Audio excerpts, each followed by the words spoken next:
Gutom. Narinig niyo ba yun? Oo, unahan pa siya ko. Alisin ko na yung aking page. I-delete ko na. What? Pasensya na po. Pero talagang buo na yung pasya ko. Sa mga gustong i-delete ang kanilang mga page, sundan ninyo yung aking gagawin. Kung paano i-delete. Kasi i-delete ko na yung aking page. Tara. Ito yung aking page na aking gustong i-delete. Ayan, pindutin lang yung settings and privacy. Tapos yung settings. Yan.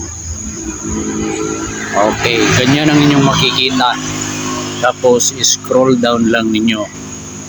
Scroll down. Biglang scroll down. Sundan nyo lang yung aking sinasabi. Scroll down. Nandito sa baba yung ating hahanapin. Okay. Yun yung access and control. Ayan. Pindutin yan. O, mapupunta kayo dyan. Deactivation and deletion. Ganyan ang makikita sa loob ng access and control. Ayan. Yan na ang makikita.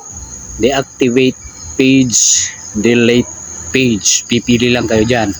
Dahil sa akin gusto kong i-delete, pindutin yung delete page. Pagkatapos continue. Ganun lang. Ayan. Basahin nyo lang yan. O yan, mapapasok kayo dyan. Mayroon kayong 2 po 5 na pagpipilian. Pero sa akin hindi ko na binasa yung mga yan. Continue ko na lang. Kung ayaw naman ninyo, i-cancel ninyo. Pero sa akin, continue kasi delete ko na yung aking page. Ayan. Permanently delete page. Before you delete your account. Ayan. Basahin nyo muna yung mga yan. Yung mga nakasulat na yan. Bago ninyo i-delete kung gusto ninyong i-delete. Sa baba makikita yung continue. Continue lang ninyo. Okay. Tapos ayan, mapupunta kayo sa inyong personal account. Kasi yung page ninyo nasasakop ng inyong personal account. Ilalagay ninyo dyan ang inyong password at email address. Okay. Yan. Tapos continue.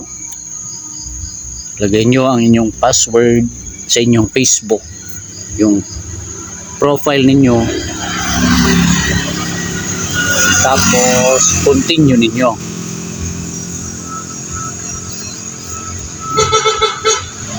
Ayan. Delete balong page and information. Ayun, delete. Oh. Ayan. Delete page. Ito ang page na i-delete ko.